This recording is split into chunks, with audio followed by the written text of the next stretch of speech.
Welcome, Money Mart. 안녕하세요. 돈파는 가게 대표 사원 김강주입니다. 최근 글로벌 주식시장의 끝없는 추락, 특히 그것보다 정도가 더 심한 한국 주식시장의 급락을 지켜보면서 투자 자산을 가지신 분들, 예를 들면 주식에 직접 투자하셨거나 주식형 펀드, EL에서 또는 투자성 변액보험 등등을 보유하신 분들의 걱정이 참 많습니다. 뿐만 아니라 그 같은 투자성 자산을 전혀 보유하고 있지 않은 분들조차도 이제 금융 위기가 터졌는가 라는 걱정 때문에 많이 우려들 하십니다. 저도 당황스럽습니다. 왜냐하면 10년 전, 20년 전에는 뚜렷한 폭발적인 한 가지 사건이 있었습니다. 아시다시피 20년 전 IMF 때는 우리가 구제금융을 IMF 신청할 정도의 외환 위기가 있었고요. 10년 전에는 미국의 월가가 파산하다시피 엄청난 사건으로 촉발되었습니다. 근데 지금은 여러 가지 악재들은 많은데 그렇다고 해서 10년 전, 20년 전과 같은 메가톤급 폭탄이 휘몰아친 것은 아닙니다. 물론 경제는 좋을 때든 나쁠 때든 항상 우리가 소음 또 악재들이라고 불려지는 걱정들이 항상 있습니다. 지금도 어떻게 보면 그런 걱정들이 뒤섞여 있는 양상이죠. 그렇게 생각할 때 이 최근 글로벌 금융 시장의 혼돈은 그 정도에 있어서 참 이해하기가 좀 불편하다는 점입니다. 오늘 원래 뉴스 브리핑인데 지난 한 주간 동안의 뉴스들이 온통 이런 내용들로 도배가 되었기 때문에 이것들을 그냥 총정리해보는 시간으로 진행해보고자 합니다. 지금 여러분들이 표시 보고 계시는 이 그림에는 왼쪽은 제가 간혹 인용하는 코스톨라니의 금리 모형, 즉 달걀 모형이 있고요. 오른쪽에는 바이런 빈 블랙스톤이라고 하는 월가 구루, 즉 위대한 스승이라고 평가받는 분의 사진이 있습니다. 제가 최근에 이런 금융시장의 혼돈을 어떻게 조금 설명해 볼까라고 계속 이제 자료를 뒤지다 보니까 이 바이런 빈 블랙스톤의 인터뷰 기사가 나오더라고요. 그래서 그 인터뷰 기사를 읽어보니까 제가 나름 짐작하고 있었던 또 가끔씩 이 방송을 통해서 말씀드리고 있었던 내용들과 좀 상당히 일맥상통한 부분이 있어서 이 인터뷰 내용을 중심으로 좀 정리해 보았고요. 자, 이 인터뷰는 뉴욕 특파원으로 나가 있는 한국경제신문의 김현석 기자가 정리한 내용입니다. 또한 이 바이런 빈 블랙스톤의 인터뷰 내용을 정리함과 동시에 지금 그림에서 보고 있는 것처럼 코스톨라니의 금리 모형과 지금 현재의 이런 혼란스러운 금융시장이 어떻게 설명되어지는지 한번 살펴볼 것이고, 특히 한국 주식시장은 어떻게 설명할 수 있을 것인지, 또한 우리는 어떻게 대응하면 좋을지 등등의 순서로 진행해 보겠습니다. 자, 바이런 빈 블랙스톤. 일단 이 사람이 누구인가부터 한번 살펴보면요. 월스트리트에서 레전드, 쪽집게로 통하는 분입니다. 전설 쪽집게. 이분은 1965년 애널리스트로 출발한 이후 지금까지 50년 이상 미국 정시를 예측하고 있는 구루, 즉 위대한 스승으로 불리는 사람인데요. 이 사람이 모건 스탠리 수석 투자 전략가로 일하고 있었던 1986년부터 해마다 매년 초 10 스프라이저, 즉 올해의 투자자를 놀라게 할 10가지 레포트를 매년 발표했던 걸로 또 유명합니다. 지난 1월달 2018년도 스프라이저 10 어떤 내용들이 있었는가 하면요. 서부 텍사스 원유 기준 유가 배럴당 80달러 돌파를 예상을 했고 이건 맞아 떨어졌습니다. 정시 10% 조정 이것도 맞아떨어졌죠. 그리고 이제 달러 강세 등등 기타 10가지 서프라이즈를 발표했는데 대부분 맞아 떨어졌던 분위기도 합니다.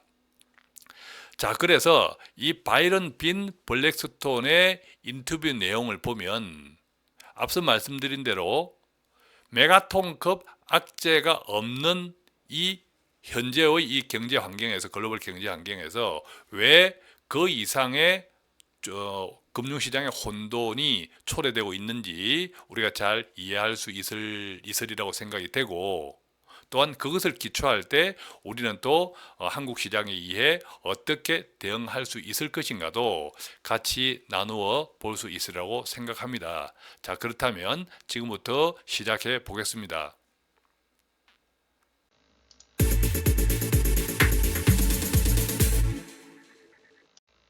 돈 파는 가게를 구독하는 당신은 정말 멋쟁이입니다.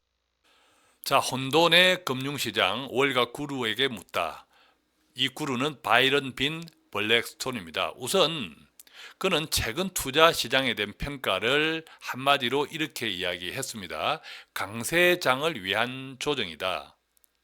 이달 초 우리가 아시다시피 10년물 미국 국채 수익률이 3%에서 갑자기 3.23%로 급등하면서 글로벌 주식시장이 크게 급락을 했습니다. 그것이 바로 최근의 하락장을 촉발한 방아쇠가 된 셈인데요.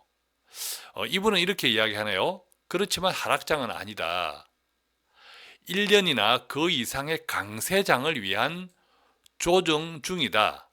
이러한 조정들이 지난 2월달 이루어졌어야 하는데 그때 충분한 조정이 이루어지지 않았다. 지난 2월 달에도 우리는 어떤 사건이 있었습니까? 바로 미국 금리 인상과 관련된 주가가 크게 조정을 받았죠. 그런데 그때 조정이 제대로 되지 않았다라는 거죠. 그때 조정이 제대로 되지 않은 상태에서 미국의 경기가 계속 좋고 또 실업률, 최저 등등 때문에 계속 이제 조정이 되지 않은 상태에서 상승을 해왔다. 그러다 보니까 다음 강세장을 위한 숨 고르기 차원에서 지금 그때 조정을 못했던 것들이 최근에 여러 악재들과 같이 맞물려서 크게 조정을 받고 있다라는 거죠. 특히 다음번 경기 침체는 2021년 이전에는 오지 않는다. 이렇게도 이야기했습니다. 지금은 아니다라는 거죠. 자, 이게 최근 이제 투자 시장에 대한 평가는 이제 이렇게 했는데 좀 구체적으로 이제 하나씩 보면 금리 상승 부분은 어떨까? 예를 들면 그런 거죠. 우리가 걱정하는 것, 금리가 계속 오르면 성장은 떨어지지 않을까라는 부분인데요. 2019년 내년 기업들의 예상 실적과 10년물 국채 금리를 3%로 가정할 때 이 10년물 국채 금리가 다시 3%로 지금 현재는 내려와 있습니다. 최근에 이제 주식시장의 급락의 여파로 국채 금리도 좀 떨어졌습니다. 그래서 2019년 내년도 기업들의 예상 실적과 10년물 국채 금리를 3%로 가정할 때 현재의 시장은 아직 괜찮은 밸류에이션을 가지고 있다. 자, 이렇게 평가하고 있습니다. 예를 들면 우리가 성장기에서 금리 인상은 물가, 즉 인플레이션 때문입니다. 경제가 성장할 때는 금리 인상은 그 결과로 잇따르는 것이기 때문에 금리 인상이 반드시 나쁜 것은 아니다. 성장하는 국가에서 금리 인상은 물가를 조절하기 위해서는 당연하다. 특히 실업률이 기록적으로 낮죠, 미국이. 또 구인난이 빚어지고 있기 때문에 이제 임금 인상 니즈가 있고 임금 인상 요인들이 있고 임금 인상 요인들이 있으면 인플레이션, 즉 소비가 늘어나면서 소득이 늘어나니까 인플레이션 우려가 있고 이것들을 조절하기 위해서 금리 인상을 하는데 이런 금리 인상이 오히려 성장을 떨어뜨리지 않을까 이런 우려들이 우리가 많은 거죠.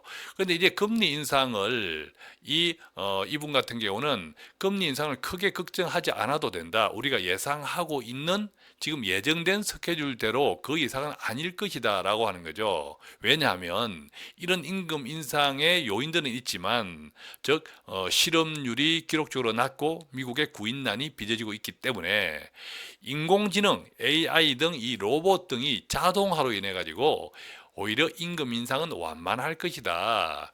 그 결과 이 인플레이션은 어느 정도 증가하겠지만 전반적으로는 억제가 가능하다.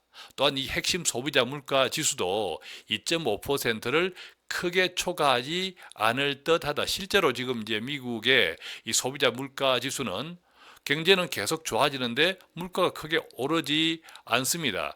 특히 이제 미중 무역 전쟁으로 인해서 수입 물가 관세 부과로 인해서 수입 물가도 올랐는데도 불구하고 전체적인 소비자 물가는 아직 그닥 뭐 크게 오르지 않았다. 이것이 지금 미국 경제의 현실이기도 합니다. 이분은 또한 이 금리 고점 이제 지금 미국이 계속 0.25씩 이번 뭐 12월 달에도 올릴 것이다. 뭐 등등 해서 0.25씩 올리고 있는데 이 금리 고점을 3.5% 정도로 예상하고 있습니다. 이것은 아마 저도 몇 차례에 걸쳐서 미국의 금리 고점을 이 정도 수준에서 말씀을 드렸죠. 참고로 한 번 더 말씀드리면 어느 나라이든 이 금리 정상적인 경제 체제 하에서는 이 금리 수준은 그 나라의 경제 성장률하고 거의 연동된다, 비슷하게 진행이 된다라고 보시면 됩니다. 과거 이제 고성장 시대에서는 고금리, 저성장 시대에서는 저금리. 예를 들면 일본은 아직까지도 거의 제로금리, 마이너스 금리 수준이지 않습니까? 또 미국 같은 경우에 금리 고점은 3.5%로 예상한다는 것은 그 이상 경제가 성장하기 힘들다라는 거죠. 결과적으로 앞으로의 금리는 경기 침체를 부를 수 있는 4% 이상은 되지 않을 것이다 라고 전망을 합니다. 그 다음에 이제 우리가 이제 경기에 영향을 주는 국제유가인데 국제유가 부분도 급격한 상승은 없다. 급격한 상승은 없다. 자, 그러나 부분이 약간 애매한데 이게 뭐냐면 최근에 이제 자말 카쇼거지 암살 가능 뉴스를 통해서 보셨죠. 사우디아라비아 언론인인데 이 사우디아라비아 이 왕정을 많이 비판했죠. 그러다 보니까 좀 미운 틀이 바뀌어서 이 자말 카쇼거지가 이렇게 사망을 했습니다. 사망을 했는데 이게 이제 사우디 왕자가 뒤에서 배후 공작을 했다. 이런 이야기 이게 거의 뭐 사실로 굳어지고 있는데 이런 내용들이 결국 미국과 이 사우디와의 관계를 해칠 수 있고 무역과 투자에 모두 영향을 줄 수 있다. 뿐만 아니라 이 현재의 상황은 유가에도 큰 영향을 미칠 수도 있다. 이 사우디는 중동 국가에서 미국에 가장 가까운 우방이죠. 그런데 미국이 또 어떤 나라입니까? 세계적인 인권을 표방하는 나라인데 이 대표적인 언론인이 사우디 이렇게 왕족들에 의해서 만약에 암살을 당했다라고 하는 것은 이 미국이 사우디와의 관계를 표면적으로 조금 거리를 둘 수밖에 없는 관계가 된다라는 거죠. 그래 이제 이것들이 결국 이제 유가에 큰 영향을 미칠 수도 있는 개연성은 있다. 그렇지만 최근 이제 브랜드 유가가 배럴당 70달러 후반까지 오르긴 했지만 이런 자말 가쇼거지 암살 이런 등등을 다 감안하더라도 지금부터 상승은 점진적일 것이다. 이런 전망을 합니다. 그 다음 이제 또 어떤 내용들이 있냐. 우리가 이제 지금 주가 급락의 가장 큰 원인 중에 하나를 제공하고 있는 미국과 중국의 무역 전쟁이죠. 이 미국과 중국의 무역 전쟁은 일단 합의는 내년쯤 합의가 되지 않겠냐 이런 예상을 하고 이번 이제 뭐 11월 말에도 G20 정상회의에서 미국과 중국의 정상회담이 일단 예정되어 있습니다. 11월 28일경. 어쨌든 이제 미중 무역 전쟁 합의는 내년으로 예상을 하고 이분은 특히 이제 지금 미중 무역 전쟁 때문에 중국뿐만 아니라 미국도 피해가 있죠. 예를 들면 중국 제품에 대한 관세는 미국 소비자와 기업의 비용 증가 요인이 되기 때문입니다. 그러나 이 트럼프 행정부가 더욱 미중 무역 전쟁은 강하게 나아가는 것은 옳다라고 이야기했네요. 왜냐하면 중국은 지금 G2라고 하는 글로벌 경제의 넘버 2입니다. 실질적으로. 그런데도 불구하고 이 관세는 개발도상국이었을 때 부여받은 관세 혜택을 그대로 누리고 있고, 또 반대로 이 미국의 기술을 마음대로 기술을 도둑질하고 있고, 세계 무역기구 WTO 규칙도 무시하고 있기 때문에 이번 기회에 단단히 손을 봐주는 게 좋다 라고 이제 이분은 이야기합니다. 그럼에도 불구하고 내년쯤에는 중국과 합의할 것으로 예상을 하는데, 반면 이제 중국은 뭐 미국보다 훨씬 더 심한 후유증을 앓고 있죠. 경제 성장률도 오히려 떨어졌습니다.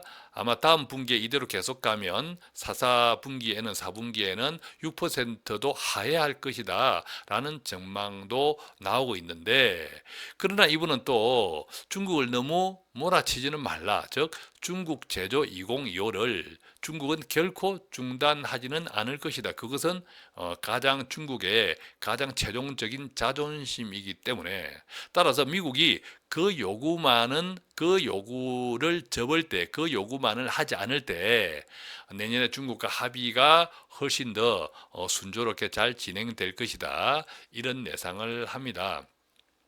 이것도 좀 이제 궁금한 이슈인데요. 뭐냐면 아시아 등 신흥시장입니다. 우리가 이제 신흥시장은 통화 리스크 등등 걱정들을 많고 실제로 불거지기도 했는데, 이분은 이제 아시아 등의 신흥시장을 오히려 대안투자로 추천합니다. 예를 들면 이 신흥시장들도 달러 강세, 고유가로 어려움을 겪기는 마찬가지일 것이다. 그러나 이제 미국 정시의 팬더멘탈은 강하지만 중국, 인도 신흥시장의 상대적 가치가 더 클 수 있다고 이야기를 합니다.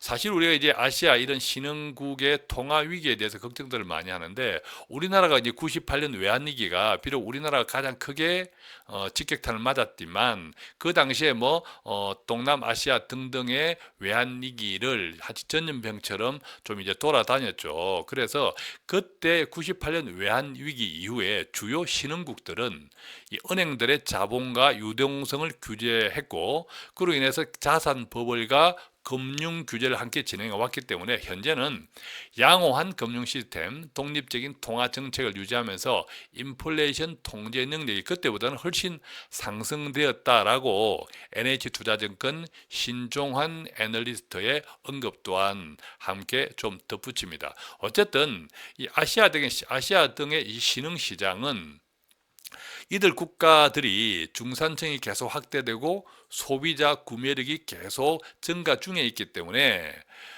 이 세계 경제적 글로벌 경기 침체가 몇 년간 지속이 된다면 오히려 이 아시아 등의 신흥 시장에서 더 좋은 매수 기회가 생길 것이라고 이렇게 이야기를 하고 있습니다. 자, 이제 그 다음 이슈를 한번 가보면요, 유로존입니다. 유럽도 요즘 뭐 좋지가 않죠. 특히 이제 유럽도 중국 못지않게 미국과의 무역 분쟁, 갈등이 많습니다. 자, 이분은 이 유로존의 위기에 대해서 이렇게 정리했습니다. 혼란스러울 뿐 더 악화되지는 않는다. 사실 유럽은 늘 시끄럽습니다. 왜? 뭐 수많은 나라가 하나의 연합체를 구성했기 때문에 이게 뭐 때로는 자중질환, 뒤죽박죽, 혼란스러울 수밖에 없는 거죠. 완 리더십으로 이렇게 통제되기 힘든 국가들이기 때문에, 연합 형태이기 때문에 그렇죠. 예를 들면 이제 프랑스의 마크롱, 이 젊은 친구, 그 다음에 독일 메르켈, 이 정치적 리더십도 많이 약화되었다. 자, 프랑스와 독일은 사실 유로존을 대표하는 양대 축인데 이들 마크롱과 메르켈의 정치적 리더십도 약화되고, 또 브렉시트 협상, 즉 이제 영국이 탈퇴, 이런 협상도 불투명하고, 이런 등등을 종합해 보면 유럽의 상황이 오히려 미국보다 더 나쁘다라고 이제 이분은 평가합니다. 최근에 이제 불거진 것이 이제 이탈리아 재정 위기죠. 조금 더 구체적으로 보면 10년물 이탈리아 채권의 수익률이 3.6%인데 이게 유로본드, 유로채는 0.52%에 불과합니다. 그렇다면 유로본드는 0.52%에 불과한데 이탈리아 채권의 수익률이 3.6%라면 상당히 높은 거죠. 저 리스크 프리미엄이 상당히 많은 건데 이런 이탈리아 채권을 프랑스와 스페인 은행들이 많이 보유하고 있다고 합니다. 그러니까 이제 이탈리아 재정 위기가 오면 그 대출들이 부실화되고 이것은 곧 유럽의 재정 위기, 재정 안정도 크게 위협받을 수 있다라는 걱정들인데, 자, 이탈리아가 특히 요즘 최근에 이제 세금을 감면하고 이 기본소득 보장제를 이제 함께 추진합니다. 근데 이탈리아가 무슨 돈이 있냐? 그래서 재정이 파탄 나겠다 이런 걱정들을 하는데, 이들 조치에 필요한 국가 예산 적자는 겨우 2.4% 정도에 불과하다고 합니다. 그러니까 이 정도 가지고 이탈리아 채권 자체가 부실화, 즉 프랑스나 다른 유로 국가들이 이스라엘 채권을 가진 금융권들이 대출 부실화되어서 유럽의 재정 안정이 위협받을, 그것이 현실화될 이유는 별로 없다. 따라서 상황이 더 악화될 가능성은 적다라고 정리를 합니다. 이제 미국의 부채 리스크도 이제 문제죠. 이게 미국의 부채 리스크는, 자, 기본적으로 이제 부채는 자산이 늘어날수록 부채도 같이 늘어납니다. 미국도 마찬가지로 미국이 지난 10년간 주식시장이 4배나 성장했는데 당연히 기업들의 이익도 그만큼 커졌죠. 4배까지는 아니지만. 그러다 보니까 자산이 커졌고 부채도 같이 커졌죠. 따라서 이 부채는 냉정하게 보면 자산 증가 속도, 부채 증가 속도를 비교해 보아야 하고, 또 갚을 수 있는 부채인지, 즉 건강한 부채인지 등등을 이제 질적으로 따져보아야 하는데, 어쨌든 미국의 재정 적자가 많습니다. 재정 적자는 이제 트럼프가 들어와서 감세 정책했죠. 그 다음에 또 소위 이제 여러 가지 재정 지출을 통해서 제조업을 활성화시키기 위한 이런 재정적 지출이 늘어나서 미국의 재정 적자가 연간 7천억 달러에서 1조 달러로 상승했다고 합니다. 등달아서 어쨌든 이제 기업 부채도 높은 수준이다. 이것이 지금 이제 뭐 미국의 금리가 계속 오르고 있으니까 이때 이제 금리가 계속 상승하면 기업들의 이자 비용이 당연히 증가한다. 이것들은 이제 증권시장, 주식시장에 나쁜 영향을 끼친다는 거죠. 이 시장에 영향을 미치는 모든 요소 중에 가장 크게 영향을 미치는 중요 요소가 이 기업 이익이라는 겁니다. 그죠? 기업의 이익이 많아야 그만큼 주식 가치도 높아지겠죠. 즉 기업 이익이 증가하는 것이 증시 상승의 동력이 되는데, 이런 미국 기업의 부채 문제, 금리 상승으로 인한 이자 비용 증가가 기업 이익을 떨어뜨리고 이런 것들이 바로 증시에 나쁜 영향을 준다. 그렇지만 이런 이제 미국의 기업들의 부채 리스크는 결국 이제 기업들 스스로가 극복해야 될 책임인데, 이 정도는 뭐 극복 못할 기업도 있겠지만 큰 틀에서는 증시에 지나치게 우려가 될 만큼 정도는 아니다라고 정리를 하고 있습니다. 특히 이제 IT 기술주를 이제 바라보는 관점은 어떨까? 이 부분도 한번 체크해 보면요. 결론적으로는 IT 기술주들이 미국 강한 성장세를 지속할 것이다. 최근 우리도 잘 알고 있다시피 어떤 주식시장, 어느 나라 주식시장이든지 항상 이렇게 주도주들이 있습니다. 이걸 이제 리더십이라고 이분은 표현했는데, 기술주는 뛰어난 리더였다. 즉 미국 주식시장에 뛰어난 리더였다는 거죠. 우리가 이제 망 이렇게 주식 이야기하는데, 우리가 알고 있는 페이스북, 애플, 아마존, 넷플릭스, 구글, 뭐 구글이 이제 알파벳이라는 이제 회사로 나오죠. 또 이제 최근에 마이크로소프트, 이렇게 해서 이제 페이스북을 빼고 마이크로소프트가 들어가서 망주 뭐 이렇게도 표현도 하는데, 이 같은 이제 미국의 주도주들, IT 기술주들이 2014년 이후에 수익률이 매년 38%씩이나 이렇게 급증했다고 합니다. 그런데 이제 최근에 하락폭이 상당할 정도로 많이 그 수익률 하락폭이 많아졌다. 이것이 이제 최근 미국 주식 시장을 짓눌렀던 하나의 계기가 되었다. 이렇게 이야기하는데, 그렇지만 이제 이분은 현재 기술주 가격이 2000년 닷컴 버블 때보다는 합리적이다. 2000년 닷컴 버블 때는 이 그 당시의 기술주 마이크로소프트 등등의 이런 가격이 200%까지 프리미엄이 붙었다고 합니다. 2배 이상까지. 근데 지금은 그 프리미엄이 뭐 100%도 아니고 약 한 30% 수준으로 붙어 있는 수준에 불과하기 때문에 여전히 지금 현재 기술주 가격은 비싼 것이 아니다. 합리적이다. 따라서 내년에도 여전히 이 미국 IT 기술주들의 강한 성장세가 예상이 된다라고 이제 IT 기술주들에 대해서 정리를 해 두었고요.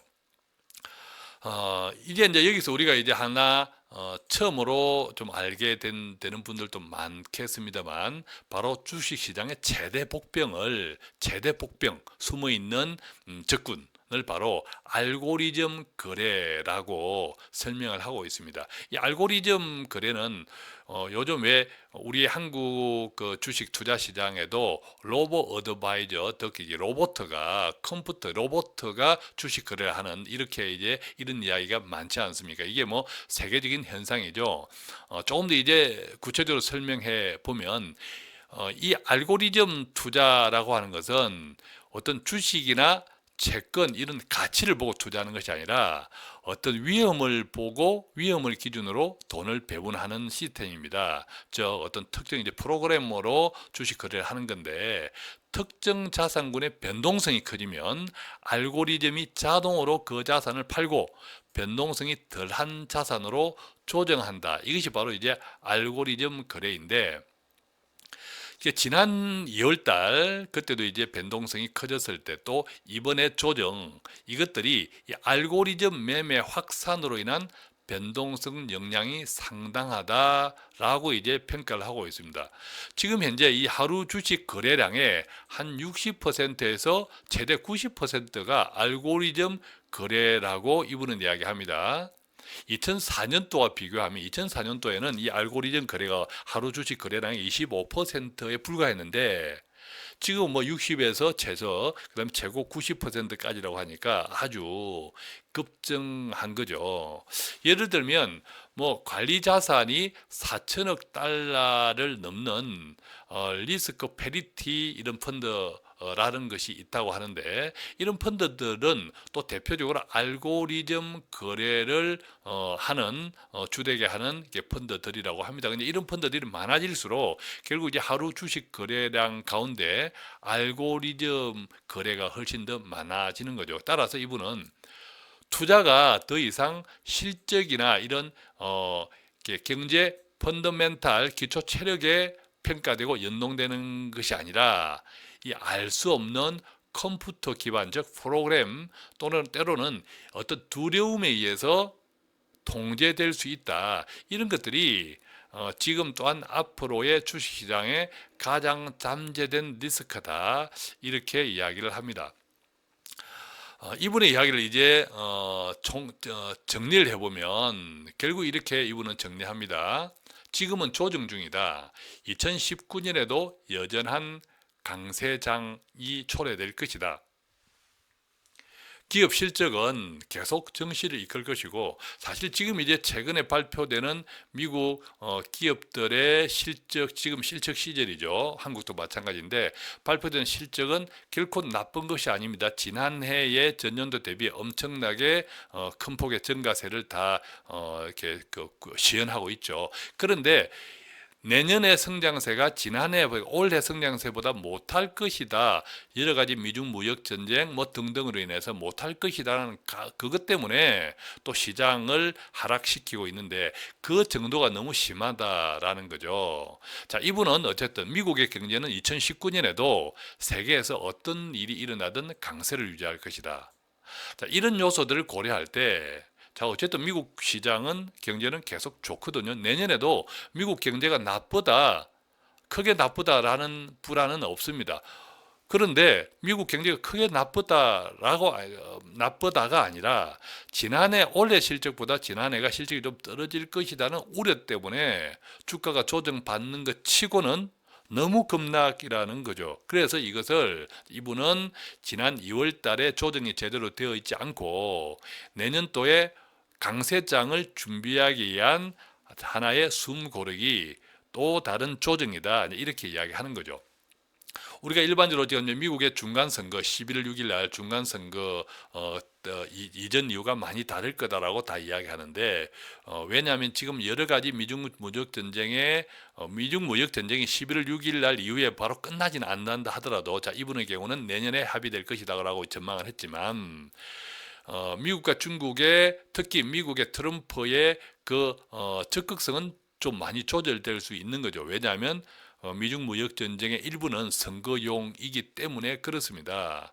그래서 11월 6일 중간 선거 그 이후에 주가가 상승세가 나타날 것이다. 이분도 이야기하고 있는데 중요한 것은 중간 선거 결과 민주당이 이기든 공화당이 이기든 상관없이 주식시장은 상승세를 나타날 것이라고 전망을 합니다. 결론, 물론 그 전에 필요한 수정을 거쳐야 하는데 바로 그 조정 기간이 바로 지금이다 라고 이제 정리를 하고 있습니다. 자, 여러분 뭐 들으신 분들 좀 어떻습니까? 그래서 저는 돈 파는 가게 단골이 되시면 매일매일 신선한 돈 되는 정보가 배달됩니다.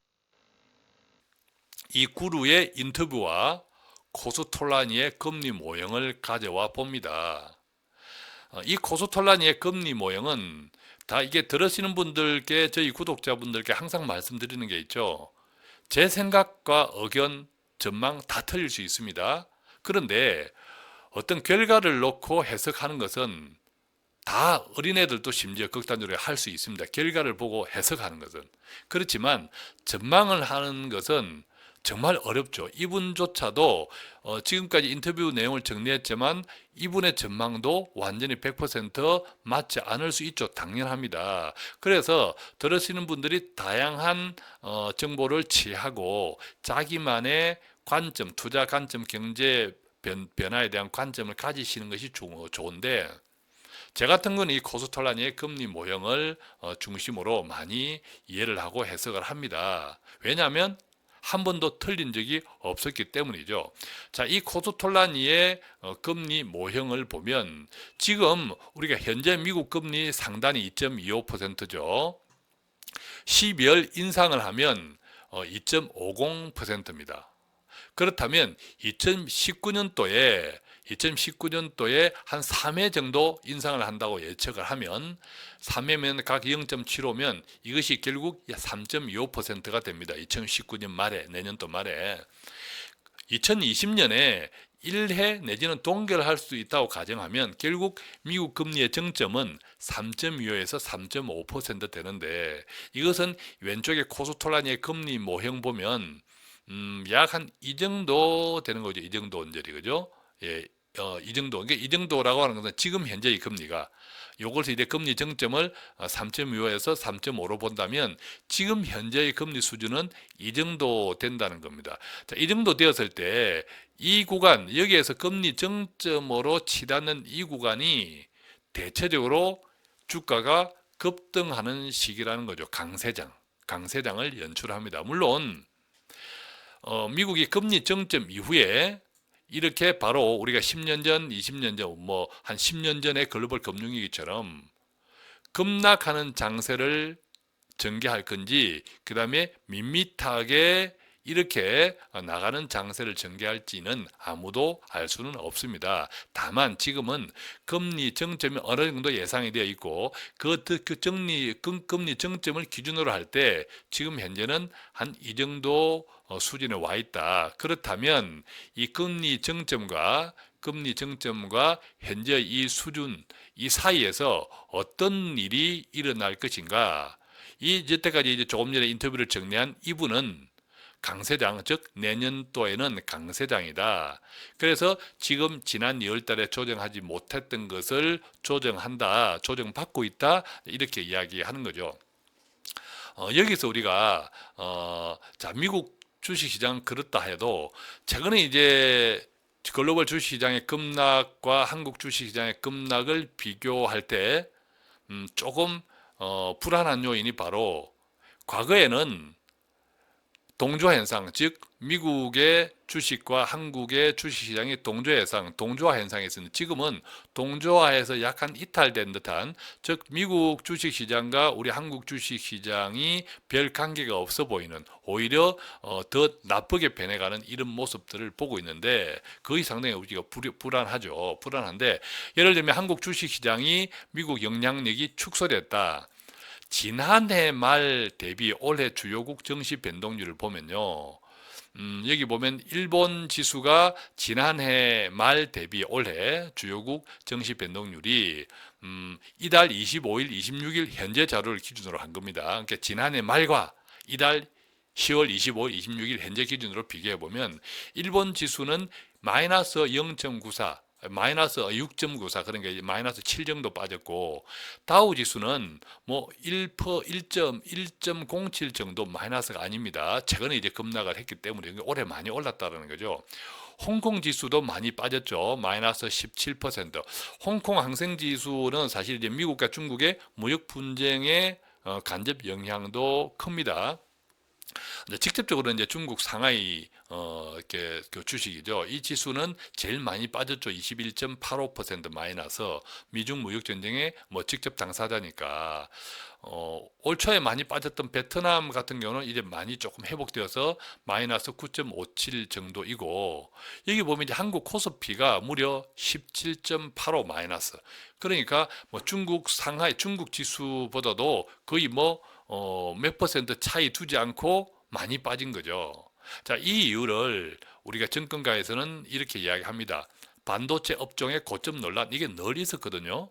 이게 뭐 하루 한두 달 된 게 아니죠. 그 다음에 미중 무역 전쟁 장기화로 큰 피해, 이것도 뭐 어제 오늘 이야기가 아닙니다. 한국의 중국 경제 의존도가 높죠. 그렇기 때문에 미중 무역 전쟁의 장기화가 되면 한국이 큰 피해를 입겠다. 이게 또 어제 오늘 이야기가 아니라는 거죠.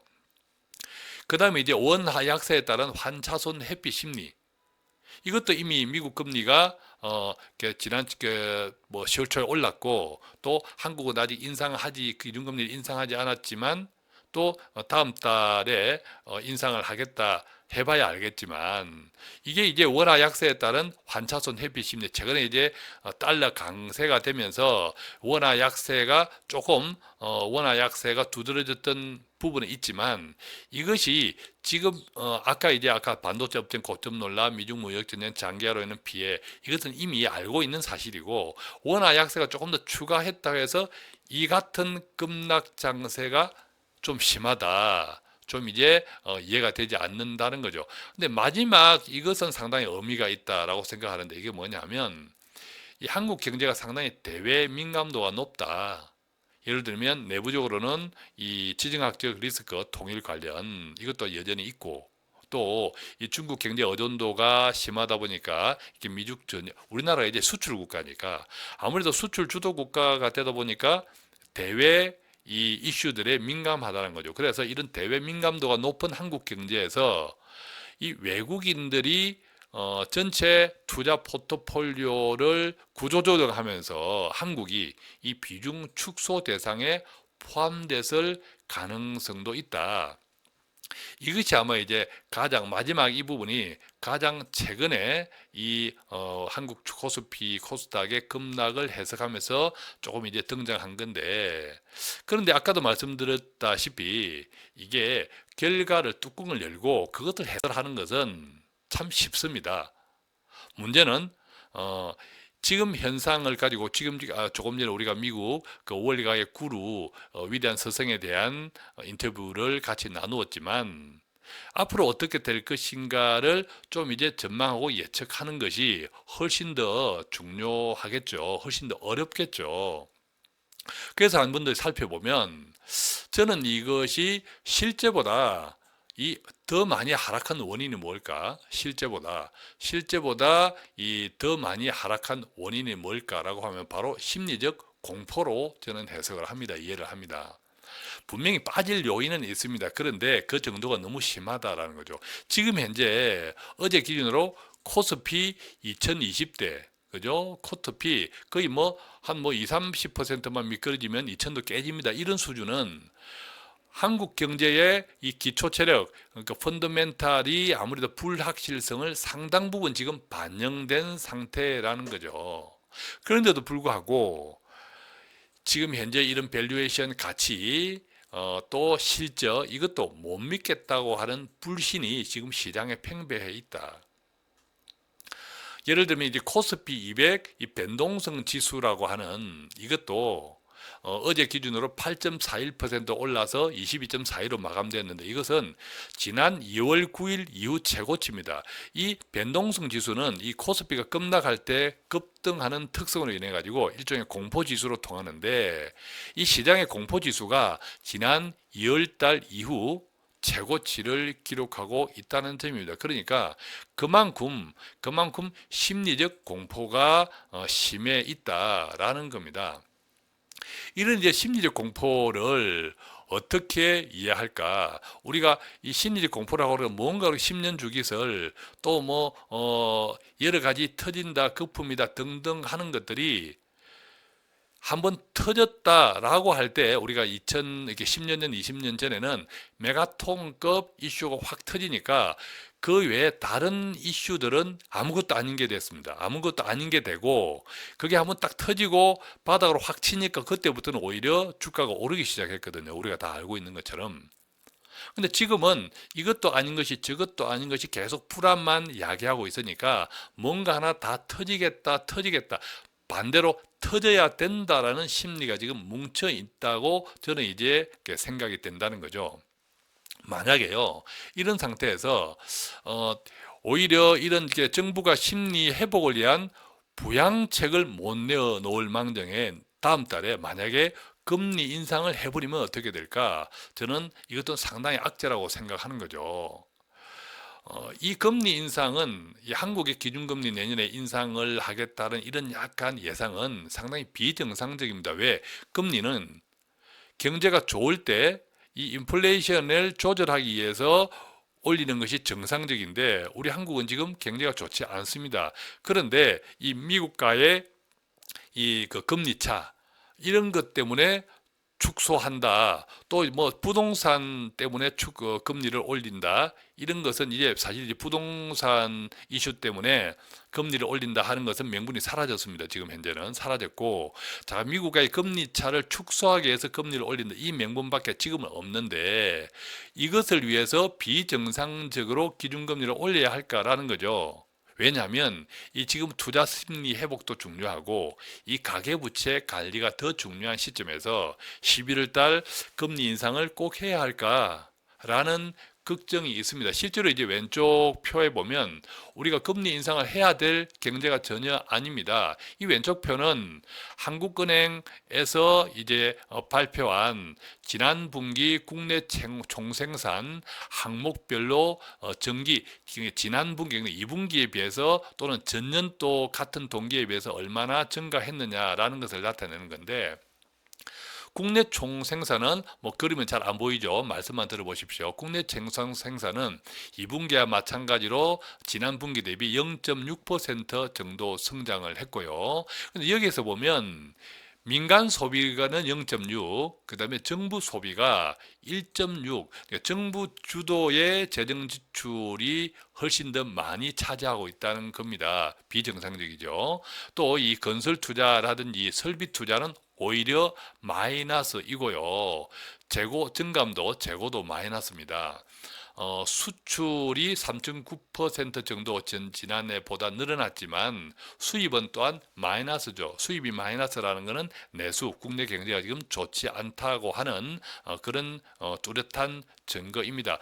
국내 총소득 증가율은 조금 나아졌지만 전년도에 비하면 또 0.2% 정도 지난해 동기에 비하면 떨어질 것은 소득도 줄었다는 거죠. 이런 상태에서 이 금리를 인상한다라고 하는 것은 정상적인 것이 아니고 미국과의 금리 차를 축소해서 소위 우리가 이야기하는 외국인 자금의 이탈을 방지하자라는 차원밖에 없는데, 아니 지난 일주일, 2주일 동안 외국 자금 4조 원 넘게 빠져나갔습니다. 지금 현재에도 그런데 이것을 더 올린다고 지금 이 기준금리를 더 올린다고 이게 나아지겠냐? 아니다라는 거죠.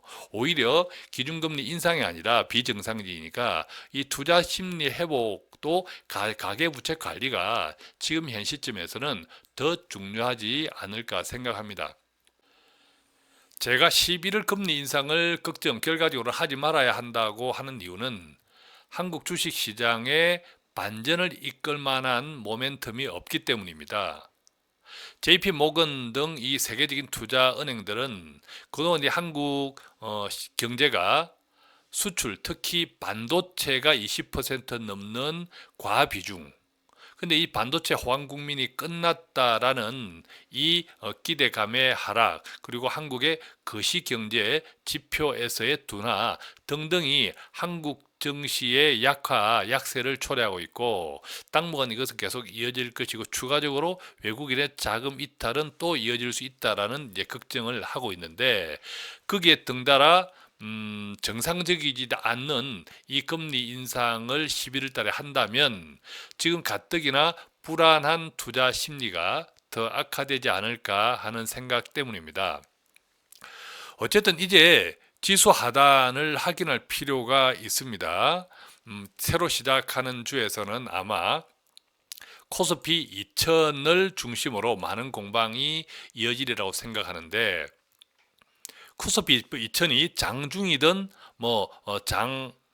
장이 끝난 이후 결과적으로든 한번 돌파되지 않을 것인가 하는 생각이 드는데, 역설적으로 그 이야기는 이 2000이 한번 하향 돌파되면 오히려 기술적 반등이 일어날 수 있고, 그 지점에서 어느 정도 저점이 좀 이제 확인될 수 있기 때문입니다. 이 같은 것이 바로 이제 심리적인 공포 심리가 오히려 증정될 수 있는 기반이 기술적으로 가능해지지 않을까라는 생각도 드는데요. 그래서 이제 새로 시작하는 주에서 설령 지수가 2000 하향 돌파한다 하더라도 이것은 어쨌든 단순하게 판단하면 가매도권에서 공포 심리에 대한 확인이 필요하다는 일반의 정서가 크게 또 영향을 주는 요인도 있기 때문에, 만약에 지금까지 주식형 자산을, 투자 자산을 보유하고 있는 분들이라면 너무 또 성급하게 공포에 휘둘리기보다는 조금 지켜보는, 전망하는 쪽이 좋겠다 싶은 생각입니다. 또 이제 국내는 이제 펀드를 시작하시는 분들 같은 경우에는 국내는 펀드보다는 이제 개별 종목을 만약 투자하신다면 선별해서 투자하는 쪽, 워낙에 이제 낙폭들이 과다하기 때문에 그쪽을 좀 가져가면 좋겠고, 펀드를 한다면 이제 글로벌 펀드, 즉 글로벌이나 인도나 신흥국, 미국 쪽 등등으로 이제 분산해서 5년 이상으로 월 적립 형식으로 계속 이제 가져가면 좋겠다라는 생각이 들고요. 특히 이 펀드의 경우에는 한 5년 이상을 말씀드리는 이유는 지금도 경기가 글로벌 경기가 특히 하나의 큰 순환 주기에 와 있지만, 이 5년 이상이라고 하는 것은 이 같은 순환이 한 번 내지 두 번이 담길 수 있는 것이고 기간이고, 이 순환이 한두 번 담긴다는 것은 저점에서 매수해서 계속 이제 투자해 나간다면 고점에서 이 저점 매수 가격이 훨씬 더 높은 상승을 기록할 수 있는 기간이 바로 최소 5년 이상이기 때문에 그렇습니다. 그래서 설령 주가가 떨어진다 하더라도 동요하지 말고 월 적립을 꾸준하게 해 나가는 것. 그러려면 어떻게 해야 되나요? 반드시 여유 자금에 하는 거죠. 지금 최근에 이제 그 급락 구간에서도 여유 자금인 경우와 여유 자금이 아닌 경우에는 대응하는데 큰 차이가 나겠죠. 그래서 늘 말씀드리지만 투자는 기회를 만드는 겁니다. 시장이 돈을 벌어다 주지 않습니다. 내가 기회를 만드는 거죠. 올라가는 상승 국면에서도 투자 못하는 경우도 많고요. 그렇습니다. 그렇기 때문에 철저히 여유 자금으로 할 때는 기다릴 수 있다면 항상 이길 수 있는 가능성이 크다. 이것 꼭 기억하시면 좋겠습니다. 자, 오늘 이렇게 해서 매일매일 돈 파는 가게 어려운 시장, 힘든 마음에서 함께 나누어 보았습니다. 매일매일 돈 파는 가게 오늘도 어떻게든 도움이 되는 정보를 배달해 드리기 위해서 애쓰고 있습니다. 다만 돈 되는 정보뿐만 아니라 돈에 저희들의 마음을 함께 담기 원합니다. 혹시 궁금한 내용이 있으면 025360-153 또는 카카오톡 돈 파는 가게에서 돈 파는 가게 머니 슈퍼마켓 플러스 친구 맺으시고 1대1 채팅으로 문의해 주셔도 되고요. 이 방송 들으시고 좋아요, 구독하기 눌러주시면 또 돈 파는 가게에서 새롭게 또 공유되는 동영상을 빨리 함께 나눌 수 있습니다. 고맙습니다.